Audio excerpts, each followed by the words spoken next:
pelajaran hari ini. Ibu mulai, silakan baca doa sesuai kepercayaan masing-masing ya. Berdoa dimulai. Selesai. Baiklah, pada pertemuan kali ini alhamdulillah kita bisa bertatap muka ya, setelah beberapa bulan melakukan pembelajaran via online atau daring. Nah, selama pembelajaran daring itu menurut kalian efektif nggak? Enggak. Dan apa alasannya? Bu, menurut saya pembelajaran daring itu kurang efektif dikarenakan materi yang disampaikan itu kurang jelas. Kemudian internetnya juga kadang mati-mati, Bu. Ada lagi? Saya, Bu.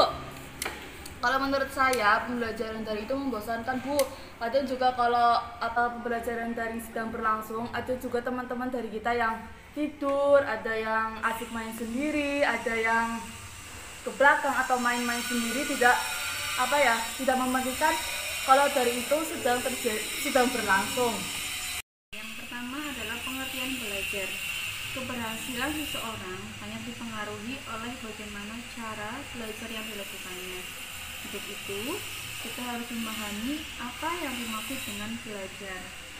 Belajar adalah suatu kegiatan yang ditandai adanya perubahan sikap pada seseorang. Dari tidak bisa menjadi bisa, dari tidak mengerti menjadi mengerti, dari tidak terampil menjadi terampil.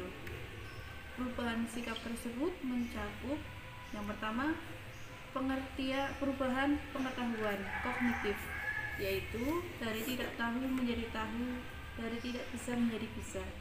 Perubahan sikap afektif, dari perilaku negatif menjadi perilaku yang positif. Yang ketiga, perubahan keterampilan atau psikomotor, dari tidak terampil menjadi terampil.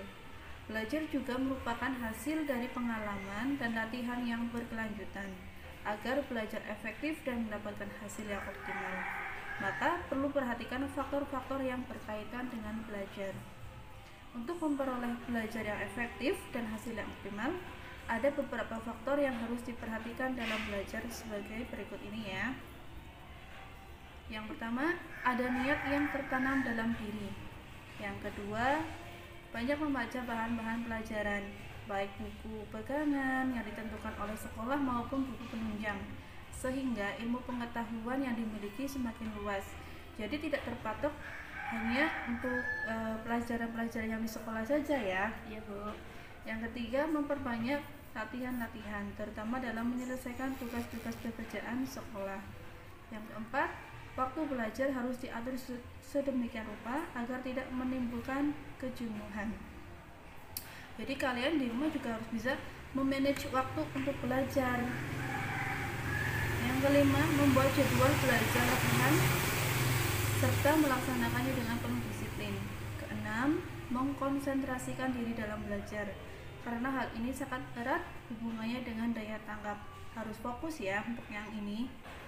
Yang ketujuh, tempat belajar perlu diatur sedemikian rupa agar tercipta lingkungan belajar yang enak dan menyenangkan.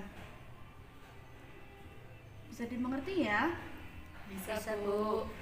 Kemudian cara-cara belajar di rumah selama pandemi. Sejak adanya pandemi, pemerintah melarang pembelajaran tatap muka di sekolah, sehingga mengharuskan anak-anak belajar di rumah atau daring. Namun, sebaiknya perlu kita perhatikan beberapa hal penting sebagai berikut agar belajar lebih efektif.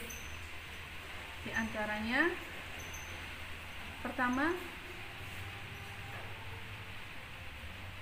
mengatur waktu belajar. Bagaimana sih cara kita untuk bisa memanage waktu untuk belajar? Caranya yaitu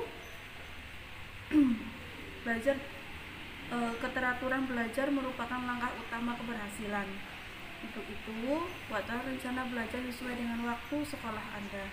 Misalnya, Anda sekolah siang hari, maka malam hari digunakan untuk mengerjakan PR dan tugas-tugas yang diberikan oleh guru tadi siang. Kalau masih ada waktu, baca catatan pelajaran tadi siang mumpung masih hangat dalam ingatan supaya lebih dikuasai. Besok pagi digunakan untuk menyiapkan dan menghafal pelajaran untuk siang. Yang kedua, mengulang pelajaran atau menghafal. Menghafal atau mengulang pelajaran dapat dilakukan dengan cara membaca dan menyimak buku pelajaran, terutama bahan-bahan pelajaran yang ada di buku yang akan dibahas besok di sekolah. Dan berikut ini cara atau tips menghafal. Yang pertama, memahami tujuan materi pelajaran yang dihafal. Yang kedua, mengatur waktu menghafal karena otak memiliki keterbatasan. Yang ketiga, menghafal dilakukan secara terus-menerus dan disiplin. Keempat, ciptakan suasana tenang karena dengan suasana tenang kita dapat menghafal dengan baik. Berikutnya, bila ada kata-kata atau kalimat yang sulit dihafal, dibaca dengan suasana nyaring berulang-ulang. Berikutnya, istilah bahasa latin hendaknya dibaca berulang-ulang sampai hafal, menulis, dan mengucapkannya. Kemudian, rumus-rumus, simbol-simbol, dan logaritma dalam matematika dan IPA harus sering diterapkan dalam latihan, sehingga akhirnya dikuasai dan hafal. Ketiga, membuat ringkasan. Dalam belajar di rumah, selain mengatur waktu belajar dan menghafal pelajaran, kita juga perlu membuat ringkasan. Dan caranya untuk membuat ringkasan tersebut adalah dengan menandai pada hal yang dianggap pokok atau penting dan bahan pelajaran yang dibaca dengan menggaris bawahi. Yang kedua, membuat kerangka ringkasan atau bahkan berdasarkan hal-hal yang telah ditandai tersebut agar memperoleh gambaran secara keseluruhan. Keempat, membaca dengan baik. Bagaimana sih kita bisa membaca dengan baik? Membaca merupakan suatu pelajaran yang pasif, tapi perlu usaha untuk memahami dan mengerti apa yang kita baca. Karena itu, dalam membaca perlu ada suatu cara atau metode yang tepat seperti berikut ini. Bacalah secara keseluruhan dari kalimat permulaan sampai bagian akhir. Kemudian baca ulang bagian-bagian pokok. Kedua, membuat pertanyaan-pertanyaan sendiri guna lebih memahami isi bacaan. Yang ketiga, mengadakan diskusi pribadi, berdialog dengan pikiran sendiri. Yang keempat, menguji beberapa jauh hal-hal yang telah dibaca itu masih ada dalam ingatan dengan jawab atau dengan mengerjakan latihan. Demikian materi yang Ibu sampaikan hari ini. Ada pertanyaan? Nggak ada, Bu. Oke, baik kalau gitu ya. Tadi ada pertanyaan untuk hari ini. Ibu akhiri pertemuan hari ini. Semoga apa yang tadi Ibu sampaikan itu bisa bermanfaat untuk semuanya. Amin. Dan jangan lupa tetap jaga kesehatan, jaga pola makan dan istirahat yang cukup. Saya akhiri. Wassalamualaikum warahmatullahi wabarakatuh. Waalaikumsalam warahmatullahi wabarakatuh.